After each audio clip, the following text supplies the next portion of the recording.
देर दोपहर की धूप राजू और प्रिया के आरामदायक ट्री हाउस के चारों ओर पत्तों से छन रही थी। 6 वर्षीय राजू ध्यान से अपनी पसंदीदा लकड़ी की खिलौना ट्रेन के पहियों को चमका रहा था, जबकि 5 वर्षीय प्रिया एक छोटे से गलीचे पर रंगीन खिलौनाकारों के एक समूह को सावधानी पूर्वक व्यवस्थित कर रही थी। रियो, उनका सुस्त सुनहरा कुत्ता, प्रिया की गोद में अपनी ठुड्डी टिकाए हुए था। कभी कभी अपनी पूंछ को लकड़ी के फर्श पर ठपठपाता था। मिट्ठू, हरा तोता, खुली खिड़की के पास बैठा था, चुपचाप फड़फड़ाते पत्तों को देख रहा था। एक कोमल हवा शाखाओं को सरसरा रही थी। बच्चों के खेलने की दूर की आवाजें आ रही थी। देखो प्रिया, राजू ने धीरे से अपनी चमकती हुई ट्रेन को उठाते हुए कहा। एक और यात्रा के लिए तैयार? प्रिया ने उत्सुकता से सिर हिलाया। उसकी आंखें चमक रही थीं। आज हम कहाँ जाएंगे? शायद चमकती धारा तक, राजू ने सुझाव दिया, जहां पानी खुशहाल गाने गाता है। उनकी कल्पनाओं में ट्री हाउस बदल गया। लकड़ी का फर्श उनके पसंदीदा आम के पेड़ की ऊंची शाखाओं पर एक हलचल भरे रेलवे स्टेशन पर एक मंच बन गया। राजू अब एक चमकीले नीले रंग की टोपी में एक हंसमुख ट्रेन कंडक्टर प्रिया को चमकती हुई लकड़ी की ट्रेन पर चढ़ने में मदद करता है। रियो अपनी पूंछ हिलाते हुए अपने लिए एक विशेष डिब्बे में कूद गया और मिट्ठू आराम से राजू के कंधे पर बैठ गया, रोमांच के लिए तैयार। छोटी लकड़ी की ट्रेन धीरे धीरे छुक छुक करती हुई चली।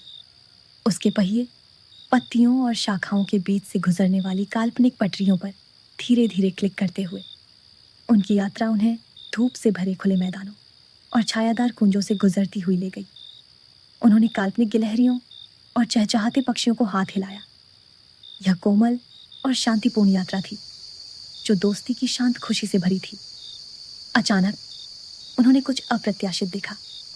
उनकी काल्पनिक पटरियों के पास एक मजबूत शाखा पर एक छोटी, हाथ से नक्काशी की हुई लकड़ी की कार बैठी थी। वह थोड़ी अकेली और स्थिर लग रही थी, जैसे कि वह लंबे समय से किसी साहसिक कार्य पर नहीं गई थी।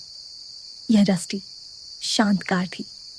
रस्टी को आमतौर पर उनके खेलों में शामिल होना पसंद था, लेकिन हाल ही में रस्टी थोड़ा डगमगा रहा था और अपने पहियों के बारे में अनिश्चित था।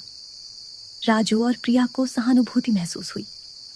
उन्हें अपनी यात्राओं में बहुत मजा आता था और उन्होंने अपने सभी खिलौनों के लिए दोस्ती की एक मजबूत भावना महसूस की।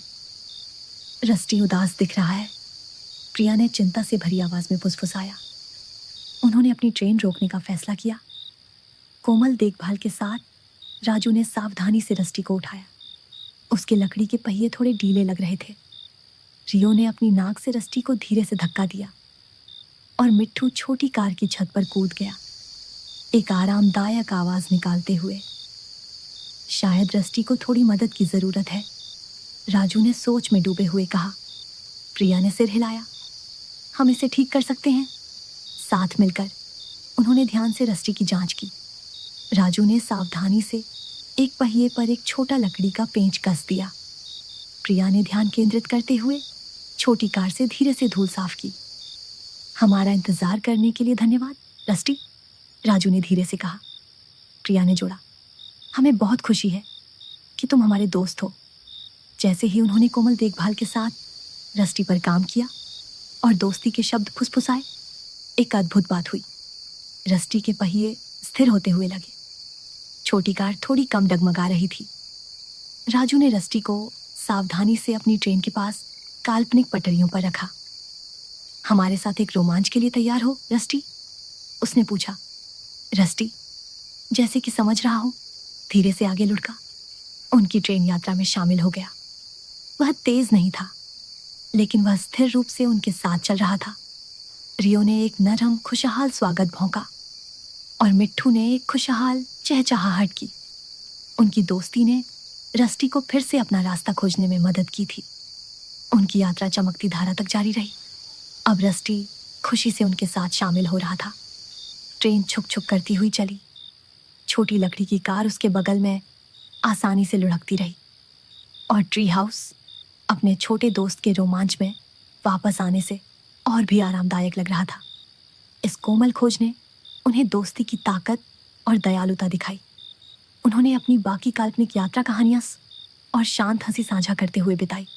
उनके वाहनों का छोटा सा बेड़ा शांतिपूर्ण सद्भाव में एक साथ यात्रा कर रहा था।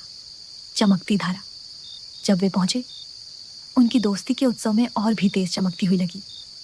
जैसे ही काल्पनिक यात्रा समाप्त हुई, ट्री हाउस धीरे धीरे अपने आरामदायक आश्रय में वापस बदल गया।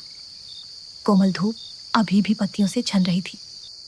अपने ट्री हाउस में वापस राजू और प्रिया ने अपने खिलौनों को सावधानी से गलीचे पर रख दिया। रस्टी अब थोड़ा सीधा बैठा था और रोमांच के लिए तैयार। रियो एक संतुष्ट आह के साथ वापस लेट गया और मिट्ठू ने अपने पंख संवारे। राजू और प्रिया एक दूसरे को देखकर मुस्कुराए। अपनी दोस्ती की गर्माहट और अपनी काल्पनिक यात्रा की कोमल खुशी को महसूस करते हुए। शुभ रात्रि प्यारे दोस्तों।